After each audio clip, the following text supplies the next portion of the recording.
Hello everyone, स्वागत है आप सभी का आपके अपने यूट्यूब चैनल एलुरिंग शिक्षा द्वार में। आज की इस वीडियो में हम देखने वाले हैं 22-23 का जो पेपर है जामिया बीएड का, उसका सॉल्यूशन। अब 22-23 का इससे पहले और भी वीडियो आ चुकी हैं जिसमें रीजनिंग था, टीचिंग एप्टीट्यूड था, करंट अफेयर्स था, लैंग्वेज था, साइंस था, मैथ था। इसी सीक्वेंस में पूछा गया था, तो इसी सीक्वेंस में आपको वीडियो भी मिली है ना। अब उसके बाद में पूछा गया था जीके, तो जीके में भी जैसे हिस्ट्री, ज्योग्राफी, पॉलिटी, इकोनॉमिक्स, तो उसमें जो हिस्ट्री और पॉलिटी का जो सॉल्यूशन है वो सर दे चुके हैं। तो ये वीडियो लास्ट होगी क्योंकि इसके बाद जो है कंप्लीट हो जाएगा ये पेपर। उसके बाद में हम 21-22 का पेपर का सॉल्यूशन डालेंगे, मतलब कराएंगे आपको, वीडियो अपलोड होना शुरू हो जाएंगी। तो इसमें ज्योग्राफी के जो क्वेश्चन रह गए थे, ज्योग्राफी के क्वेश्चन जो पूछे गए थे हम उसे देखेंगे, ठीक है, क्योंकि हिस्ट्री के भी हो चुके हैं, पॉलिटी के भी हो चुके हैं। तो ज्योग्राफी से और दो क्वेश्चन जो इकोनॉमिक्स है वो हम देखेंगे। तो बने रहिएगा। और आपने इसके जरिए हम हमारी फैकल्टी भी देख ली होंगी कि अगर जामिया बीएड का आप कोर्स ज्वाइन करते हैं, कलाम बैच ज्वाइन करते हैं, तो उसमें मैथमेटिक्स सोहेल सर पढ़ाएंगे और जो बायो है वो अनस सर कराएंगे। और जो केमिस्ट्री है, अभी केमिस्ट्री के सर इसमें नहीं आए, क्यों? क्योंकि दो चार क्वेश्चन थे तो वो जो है अनस सर नहीं करा दिए थे। लेकिन केमिस्ट्री का जो मतलब बैच हमारा आएगा, कलाम बैच जो आएगा, तो उसमें केमिस्ट्री जो कराएंगे वो एक दूसरे सर कराएंगे, ठीक है। तो हम जल्दी उनको भी इंट्रोड्यूस करवा देंगे, तो वो दूसरे सर करवाएंगे। और हैं सर पढ़ा भी रहे हैं, दूसरे बैच में पढ़ा रहे हैं। तो कहना चाहिए कि मतलब आपको फैकल्टी समझ में आ गई होंगी। अगर आपको अच्छा लगता है, कोई आपको अगर लग रहा है कि हाँ बैच ज्वाइन करना चाहिए, हमारी फैकल्टी अच्छी है, तो जरूर ज्वाइन करिएगा, है ना। और अभी इंग्लिश के सर भी नहीं इंट्रोड्यूस हुए हैं, क्यों? क्योंकि अभी हम जामिया बीएड का पेपर का सॉल्यूशन करा रहे हैं जिसमें इंग्लिश नहीं आती है। तो इंग्लिश के लिए जो है हम जो बीएड का सॉल्यूशन लेकर आएंगे, एमयू का इस बार का जो पेपर हुआ था, इसका सॉल्यूशन अभी तक हमारे चैनल पर नहीं है, तो हम उसे सॉल्व करवाएंगे। और जो 4 इयर्स इंटीग्रेटेड कोर्स का जो पेपर हुआ था उसको हम सॉल्व करवाएंगे। तो उसमें इंग्लिश वाले सर भी आ जाएंगे। तो आप आराम से मतलब देखिएगा वीडियो और सोचिएगा, फिर आपको अगर अच्छे लग रहे हैं फैकल्टी सारी, कलाम बैच ज्वाइन करिएगा, है ना। तो मेरा तो पता ही है, टीचिंग एप्टीट्यूड कराऊंगी मैं बीएड में, और ये करंट अफेयर्स का रहेगा, बाकी जीके में ज्योग्राफी रहेगा। तो चलिए अब करते हैं क्वेश्चन नंबर। और हमारा बैच बहुत जल्दी आने वाला है, परेशान मत होइएगा कि बैच नहीं आ रहा है, पढ़ाई नहीं होगी। तो देखिए 3 महीने, जनवरी, फरवरी, मार्च, मतलब मंडे टू फ्राइडे क्लास चलेंगी, सैटरडे में जो है प्रैक्टिस क्लास चलेगी, और उसमें संडे में अब रिवीजन करिएगा। और जो एग्जाम है, जब जैसे मई में एग्जाम होने वाला होगा, तो मई की स्टार्टिंग में टेस्ट सीरीज स्टार्ट हो जाएगी। तो टाइम इनफ है, मुझे लगता है कि 3 महीने बहुत ज्यादा होंगे, बहुत ज्यादा भी नहीं, तो इतना होगा कि आपका कोर्स कवर किया जा सकता है, सिलेबस कवर हो जाएगा और आपको अच्छे से पढ़ना होगा। चलिए जब कोर्स लॉन्च करेंगे तो उसी में बताएंगे सारी बातें। अब 21-22 का सॉल्यूशन होगा, इसके बाद अभी हम इसको ये लास्ट वीडियो है तो देख लेते हैं इसमें ज्योग्राफी के question number 155। Which of the following state India has lowest infant mortality rate? मतलब किस स्टेट का जो इन्फेंट मोर्टेलिटी रेट है, IMR है, वो क्या है? लोएस्ट है, लोएस्ट, ठीक है। तो सबसे पहले मैं आपको बताऊं, जो IMR है इसकी जो रिपोर्ट है वो कौन जारी करता है, मतलब डेटा कौन जारी करता है इसका? रजिस्ट्रार जनरल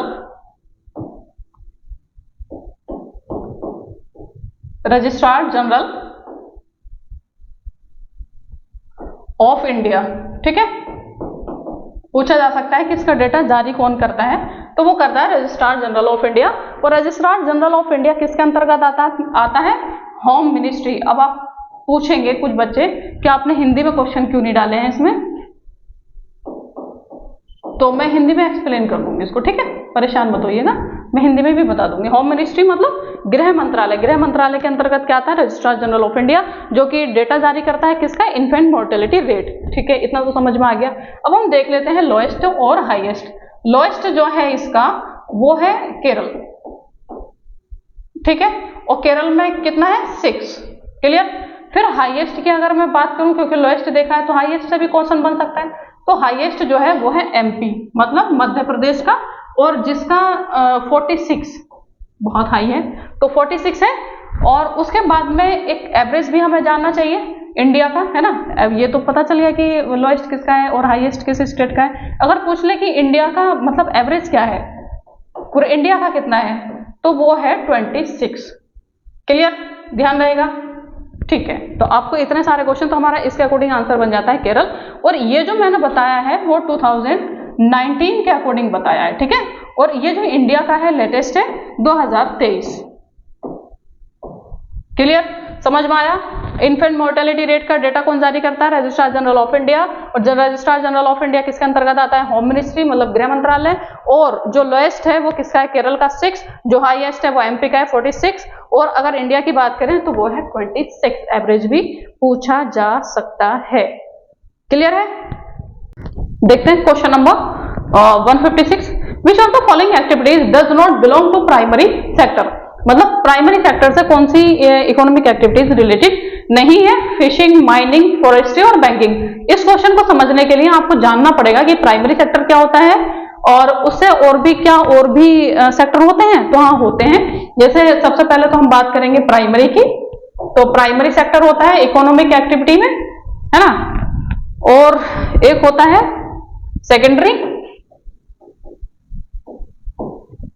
सेकेंडरी सेक्टर और एक होता है टर्शियरी सेक्टर। क्लियर है। टर्शियरी सेक्टर प्राइमरी सेक्टर में जो आता है, जो एग्रीकल्चर से रिलेटेड चीजें होती हैं वो किस में आ जाती हैं? प्राइमरी में। मतलब जिनको हम नेचर से डायरेक्टली लेते हैं वो ऐसी एक्टिविटीज किस में आ जाती है? प्राइमरी में। जैसे फिशिंग, है ना, मछली पकड़ना, बकरी पालना, मुर्गी पालन, ये सब किस में आ जाएगा? प्राइमरी सेक्टर में, क्योंकि ये डायरेक्टली हम क्या कर रहे होते हैं? यूज कर रहे होते हैं। तो इसमें प्राइमरी, क्योंकि ऐसा थोड़ी है चिकन पहले मार्केट में जाएगा, फिर उसके पीसेस बनेंगे, पैकेट में होगा, बिस्किट बनेगा, तब आप खाएंगे। नहीं, चिकन आपको आप डायरेक्ट खाते हैं, है ना। ऐसे व्हीट हो गया, गेहूं से सीधा आप क्या करते हैं? रोटी बनाते हैं आटा बना के। तो ये किस में आ जाएगा? प्राइमरी में। क्लियर। तो और जो ये काम करते, मतलब एग्रीकल्चर से रिलेटेड हम कह सकते हैं, एग्रीकल्चर हो गया, माइनिंग हो गया, है ना, माइनिंग हो गया, फिशिंग हो गया, और भी बहुत सारे होते हैं ये। और इस काम को जो करते हैं तो उन वर्कर को बोला जाता है रेड कॉलर वर्कर। ध्यान रखिए, कॉलर से जो है क्वेश्चन बहुत ज्यादा आते हैं। वो पूछा जाता है कि प्राइमरी सेक्टर के वर्कर को क्या बोला जाता है? तो रेड कॉलर वर्कर बोला जाता है। अब सेकेंडरी पे आते हैं। एग्रीकल्चर या फिर माइनिंग, इन सबसे जो चीजें निकाली जाती हैं, जो प्रोडक्ट निकाला जाता है, तो उसका क्या किया जाता है? मैन्युफैक्चरिंग की जाती है। वो फैक्ट्री में जाता है और मिल में जाता है, या फिर मिल में जाता है, तो वहां क्या होता है? उससे प्रोडक्ट तैयार किया जाता है, मैन्युफैक्चरिंग की जाती है। तो ऐसी एक्टिविटी किस में आ जाती है? सेकेंडरी।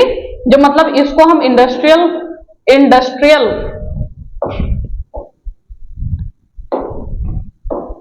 इसके दो नाम है, सेकेंडरी या फिर इंडस्ट्रियल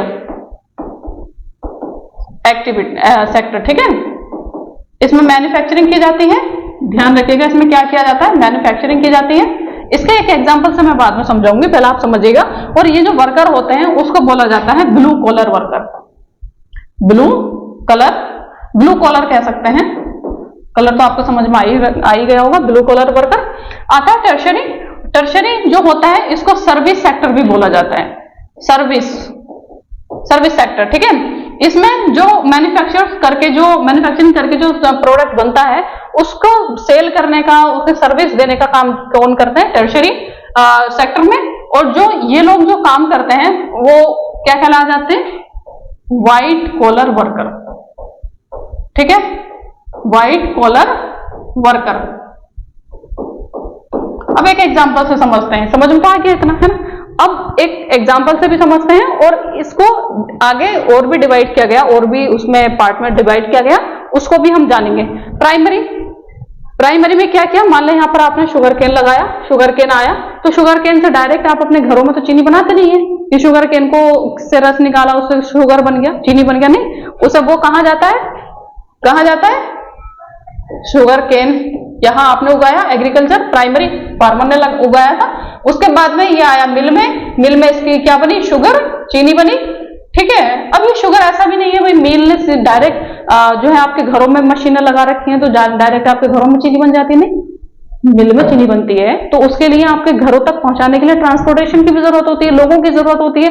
तो ये जो चीनी आपके घर तक पहुंचाने का काम करते हैं, मतलब आपको सर्विस देने का काम करते हैं। तो यहाँ यही आ जाता है कि जो लोग सर्विस का काम करते हैं, जो हमारे घर तक पहुंचाते हैं, तो वो किस में आ जाता है? टर्शियरी सेक्टर में।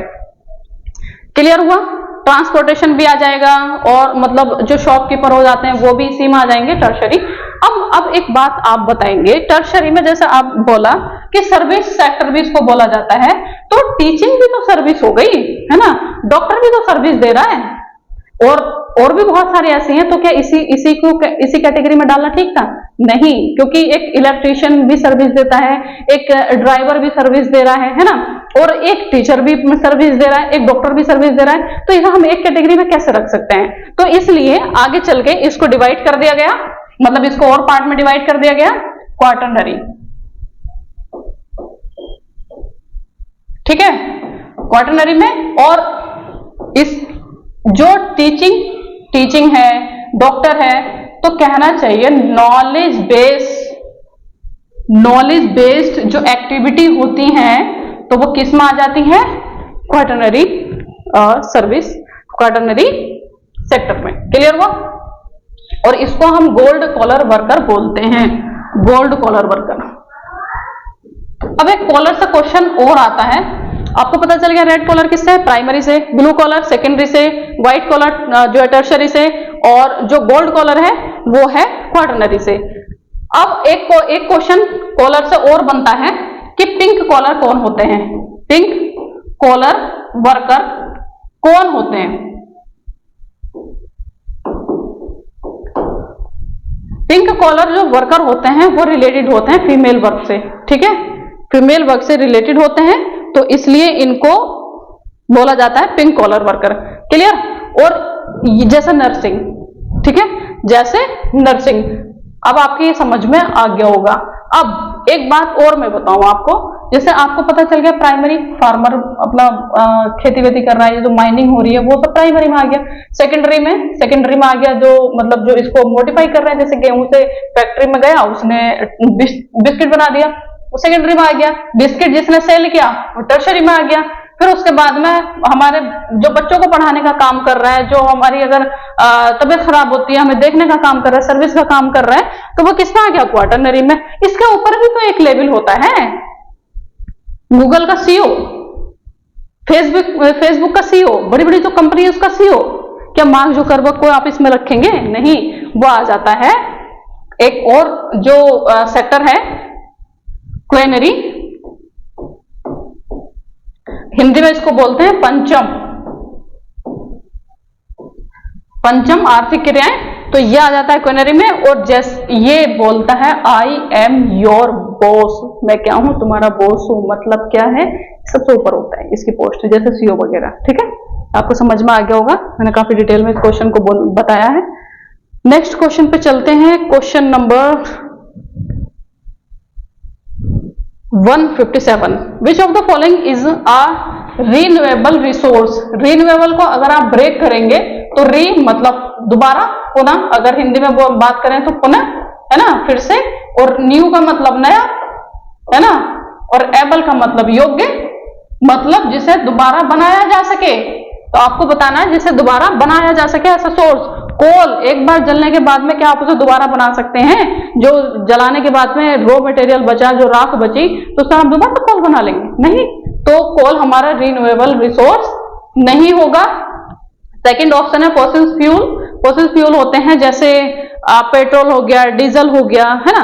तो क्या एक बार ये खर्च होने के बाद में आप दोबारा यूज करते हैं? इसको भी नहीं करते, तो ये भी नहीं होगा। फिर आ जाता है सोलर एनर्जी। सोलर एनर्जी को हम बार बार यूज कर सकते हैं, बार बार उसको बना सकते हैं। जैसे सोलर पैनल आप एक बार लगाइए और लाइट मतलब धूप आने पे वो आपको लाइट देगा।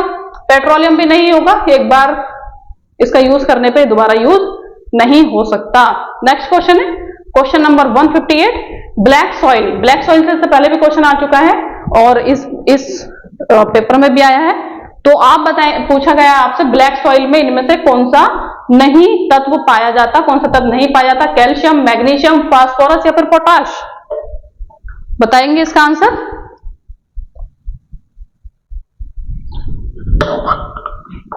तो देखिए, जो ब्लैक सॉइल है, मैंने इससे पहले भी एक वीडियो में बताया है ब्लैक सॉइल के बारे में। ठीक है, ब्लैक सॉइल को और नामों से भी जाना जाता है, जैसे रेगुर, ठीक है, जैसे कॉटन, मतलब रेगुर क्या पूरा नाम ही है इसका? रेगुर सॉइल। रेगुर सॉइल के नाम से किस सॉइल को जाना जाता है? Black soil. और कॉटन सॉइल कॉटन सॉइल के नाम से किस सॉइल को जाना जाता है? Black soil. क्लियर? और लावा सॉइल, क्योंकि लावा की चट्टानें जो हैं उसके टूटने फूटने से बनी है ब्लैक सॉइल, इसलिए इसको बोला जाता है लावा सॉइल, मतलब इसके और भी नाम है। तो जो ब्लैक सॉइल है तो उसमें कैल्शियम भी पाया जाता है, मैग्नीशियम भी पाया जाता है, पोटाश भी पाया जाता है, लेकिन फास्फोरस नहीं पाया जाता। मतलब मैंने उल्टा इस पर क्लिक कर दिया, टच कर, मतलब कैल्शियम भी पाया जाता है तो आंसर नहीं होगा, मैग्नीशियम भी पाया जाता है आंसर नहीं होगा, पोटाश भी पाया जाता है इसलिए आंसर नहीं होगा, हमारा आंसर होगा फास्फोरस। फास्फोरस इसमें नहीं मिलता और इसके साथ साथ इसमें नाइट्रोजन की भी कमी होती है। ठीक है, नेक्स्ट टाइम हो सकता है फास्फोरस की जगह नाइट्रोजन डाल दे। तो आपको ध्यान रखना है कि जो ब्लैक सॉइल में कैल्शियम भी मिलता है, मैग्नीशियम भी मिलता है, पोटाश भी मिलता है, लेकिन फास्फोरस और नाइट्रोजन की इसमें क्या होती है? कमी। क्लियर? नेक्स्ट क्वेश्चन है question number 159। The Buxa tiger reserve is in. Buxa tiger reserve के बारे में आपको बताना है। अगर आपने पेपर लगाए होंगे इससे पहले तो आपको पता चलेगा कि हर बार टाइगर रिजर्व से क्वेश्चन आ रहा है, नेशनल पार्क से क्वेश्चन आ रहा है। मतलब नेशनल पार्क हो या फिर टाइगर रिजर्व हो, आपको ये टॉपिक बहुत अच्छे से पढ़ना होगा। तो जो बुक्सा टाइगर रिजर्व है वो है वेस्ट बंगाल में। क्लियर? वेस्ट बंगाल में है। तमिलनाडु का एक बहुत ही फेमस टाइगर रिजर्व है जिसका नाम है अनामलाई। Anamalai tiger reserve. ठीक है, केरल में जो है वो है पेरियार। पेरियार। उत्तर प्रदेश में है एक रानीपुर टाइगर रिजर्व है। तो और भी, लेकिन ये है कि एक एक दो दो करके याद करते चलिए, एक साथ बहुत सारे याद करने भी नहीं है, वरना एक दो भी नहीं याद रहेगा फिर भूल जाएंगे। नेक्स्ट क्वेश्चन है question number 160। Who wrote the book social contract? ये हिस्ट्री वाले सर ने करा दिया था तो हम इसे नहीं एक्सप्लेन करेंगे। नेक्स्ट, ये हमारा कलाम बैच है जो बहुत जल्दी आने वाला है। ठीक है, उम्मीद है कि सब ज्वाइन करेंगे क्योंकि इस बार बहुत अच्छे से हम कराने वाले हैं। Question number 161। On the basis of origin resource can be classified as. मतलब ओरिजिन के बेस पे आप जो रिसोर्स है वो उसको किस कैटेगरी में रख सकते हैं, किस में कितने कैटेगरी में डिवाइड कर सकते हैं। और ये क्वेश्चन सीधा सीधा 10th के एनसीईआरटी से है, तो कोई मुश्किल क्वेश्चन नहीं है। Renewable and non renewable, biotic या एबायोटिक, पोटेंशियल एंड डेवलप या सोल्यूबल या इनसोल्यूबल। तो ओरिजिन के बेस पे बोला है तो ओरिजिन के बेस पे बायोटिक और अबायोटिक हो जाता है। हिंदी वालों के लिए जैविक और अजैविक इसको बोलते हैं। ठीक है, जैविक और अजैविक। नेक्स्ट क्वेश्चन है question number 162। The first international earth summit 1992। तो ये रियो डी जेनेरियो में था। इससे पहले एक वीडियो में आ भी चुका है इसका आंसर, मतलब ये रिपीटेड क्वेश्चन है ना, सर ने भी बता दिया था। तो मैं सिर्फ क्वेश्चन देख के आगे बढ़ जाएंगे। Question number 163। The statement there is enough for everybody need and not for everybody is greed by whom. मतलब एक स्टेटमेंट है कि सबकी जरूरतों के मुताबिक रिसोर्स कम नहीं है। जरूरतों के मुताबिक तो हमारे पास रिसोर्स हैं, लेकिन किसी की लालच के लिए हमारे पास रिसोर्स नहीं है। मतलब अगर आप अपना काम करेंगे तो हमारे पास पैसा है, लेकिन विजय माल्या जैसा काम करेंगे कि अपनी लालच के दौर पे, तो हमारे पास पैसा नहीं है ना। अगर ढंग से यूज करें अपनी जरूरत के मुताबिक तो रिसोर्स की कोई कमी नहीं है। तो ये किसने बोला था? सुभाष चंद्र बोस ने, जवाहरलाल नेहरू ने, बी.आर. अम्बेडकर साहब ने या फिर महात्मा गांधी ने? तो ये भी एनसीईआरटी से सीधा सीधा क्वेश्चन पूछा गया है। जो ये स्टेटमेंट था वो दिया था महात्मा गांधी जी ने। ठीक है, question number 164। The land which is left without cultivation for 1 और लेस देन 1 ईयर। मतलब क्या पूछा गया है? 1 ईयर या फिर लेस देन 1 ईयर के लिए जो भूमि छोड़ दी जाती है जिसमें एग्रीकल्चर नहीं किया जाता, तो उसको क्या बोलते हैं? Option number 1 gross crop, option B culturable wasteland, या फिर ऑप्शन सी करंट फॉलो, या फिर ग्रेजिंग। तो ग्रेजिंग नाम की तो कोई चीज होती नहीं। मतलब ग्रेजिंग क्या मतलब जैसे आप पशु चरा रहे हैं किसी खेत में जाके, तो ये लैंड से रिलेटेड नहीं है। इसका जो करेक्ट आंसर है वो है करंट फॉलो। करंट फॉलो जो लैंड होती है वो 1 साल के लिए या फिर 1 साल से कम के लिए, है ना, लेस देन, दूसरी तरह से समझेंगे, 1 ईयर या फिर 1 ईयर से कम के लिए जो है इसमें खेती नहीं की जाती, उसे करंट फॉलो कहते हैं। और एक और होता है अदर देन फॉलो, उसको बोलते हैं, वो 5 साल के लिए छोड़ी जाती है, 1 से 5 साल। और ये क्या है, 1 साल से या फिर 1 साल से कम के लिए छोड़ी जाती है, जबकि 1 से 5 साल के लिए जो छोड़ी जाती है वो कहलाती है other than fallow. Other than follow.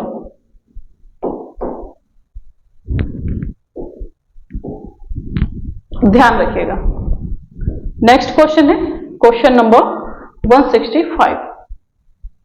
165 को पढ़िए। In which of the following state in terrace cultivation followed, मतलब टेरेस कल्टीवेशन को कहां फॉलो किया जाता है। टेरेस कल्टीवेशन क्या होता है, सीढ़ी नुमा जो खेत होते हैं, सीढ़ी बना के जो खेतों में फसल लगाई जाती है उसे बोलते हैं टेरेस कल्टीवेशन। अब टेरेस कल्टीवेशन को एक नाम से और जाना जाता है जिसको बोलते हैं कंटूर एग्रीकल्चर या कंटूर कल्टीवेशन। ध्यान रखिएगा, इसको दूसरे नाम से भी क्वेश्चन बन सकता है, दूसरे नाम से भी पूछा जा सकता है, जिसको बोलते हैं कंटूर कल्टीवेशन। अब कंटूर कल्टीवेशन क्या है, इस पिक्चर के थ्रू आप समझेंगे कि कंटूर कल्टीवेशन जो है वो क्या होता है कि जो हिली एरियाज होते हैं ना, जो हिली एरियाज होते हैं तो वो जाहिर सी बात है उसमें ढाल होता है, स्लोप होता है। तो अगर बारिश होगी, मान लो उन लोगों को धान उगाना है ना, चावल लगाना है, तो वो क्या करेंगे, उनको पानी की जरूरत होगी। तो जब बारिश होगी तो अगर ढाल पे हम ऊपर से पानी छोड़ेंगे, पानी तो नीचे चला जाएगा, रुकेगा ही नहीं खेत में, तो उनकी जो खेती होगी नहीं तो धान होगा नहीं। तो इसके लिए वो क्या करते हैं, जिस खेती में भी जिस क्रॉप है, जिस फसल में पानी की जरूरत होती है, तो वहां ये लोग क्या करते हैं, सीढ़ी नुमा खेत बनाते हैं। सीढ़ी नुमा मतलब ढालों में इस तरह से सीढ़ी यहाँ बना दी जाती है ताकि अगर बारिश हो तो पानी यहाँ पर रुक जाए और जो हमारी फसल है उसमें क्या आ जाए, पानी आ जाए और अच्छे से फसल जो है हो जाए। तो ये होती है सीढ़ी नुमा खेती, जो कि हिली एरियाज में ही होती है, क्योंकि प्लेन एरिया में तो सीढ़ीदार खेती होगी नहीं, क्योंकि वो इतना ऊंचा थोड़ी है कि उसमें सीढ़ी बना दी जाएंगी। सीढ़ी बना दी जाएंगी तो पता चलेगा कहाँ पहुंच जाएंगे, आप नीचे पहुंच जाएंगे बिल्कुल। तो इसका कोई मतलब नहीं है प्लेन एरिया में, तो ये होता है हिली एरियाज में, ठीक है, जो खेती होती है। तो हम आते हैं अब क्वेश्चन पे। तो टेरेस कल्टीवेशन का एक नाम और क्या आपने जाना, कंटूर, ठीक है, ध्यान रखिएगा। तो ये कहां हो सकती है, पंजाब में। क्या आपको पता पंजाब हिली एरियाज नहीं है, plain of Uttar Pradesh, plains तो इसने खुद ही दे दिया, प्लेन्स में होगी नहीं, हिली एरियाज में होगी। हरियाणा में भी हिल नहीं है, हिली एरियाज नहीं है। उत्तरांचल, अब उत्तरांचल का नाम दूसरा हम क्या बोलते हैं, उत्तरांचल का नाम पहले उत्तरांचल था, अब इसका नाम उत्तराखंड है, ठीक है, इसका नाम क्या है, उत्तराखंड। हाँ, उत्तराखंड में हिली एरियाज हैं, तो इसका मतलब हमारा आंसर क्या हो जाएगा, उत्तराखंड या उत्तरांचल। नॉर्थ ईस्ट रीजन जो है इंडिया के, उसमें भी ये कल्टीवेशन होता है ना। नेक्स्ट क्वेश्चन है question number 166। What type of reaction is respiration, मतलब इनमें से कौन सा टाइप क्या है, रेस्पिरेशन का है, एंडोथर्मिक, एक्सोथर्मिक या फिर डिकम्पोजिशन, और या फिर ऑप्शन नंबर डी रिडक्शन। तो इसका ये साइंस का क्वेश्चन है तो मैं एक्सप्लेन नहीं करूंगी, इसको किसी भी पेपर में सर ले लेंगे बायो वाले। एक्सोथर्मिक इसका क्या है, आंसर है वैसे। नेक्स्ट क्वेश्चन है question number 167। Identify the type of reaction, मतलब ये जो रिएक्शन है ये भी साइंस का क्वेश्चन है, तो इसका मैं सीधा आंसर है इसका, देखिए इसका आंसर क्या होगा 167 का जो आंसर है वो सी है, डिकम्पोजिशन, ठीक है। तो यहाँ हमारा जो पेपर है 2022-23 का वो कंप्लीट हो जाता है। अब जो हमारी वीडियो आएंगी वो 2021-22 का जो पेपर होगा उसका कंप्लीट सॉल्यूशन हम कराएंगे और वीडियो आना शुरू हो जाएंगी। तो सबसे पहले तो मैं ये कहना चाहूंगी कि आप सबके लिए ये वीडियो देखना मस्ट है, इंपॉर्टेंट है, मोस्ट इंपॉर्टेंट है। क्यों? क्योंकि इसके जरिए आपको पता चलेगा कि आपका वीक पॉइंट क्या है और स्ट्रॉन्ग पॉइंट क्या है, वीक यूनिट क्या है और स्ट्रॉन्ग यूनिट क्या है।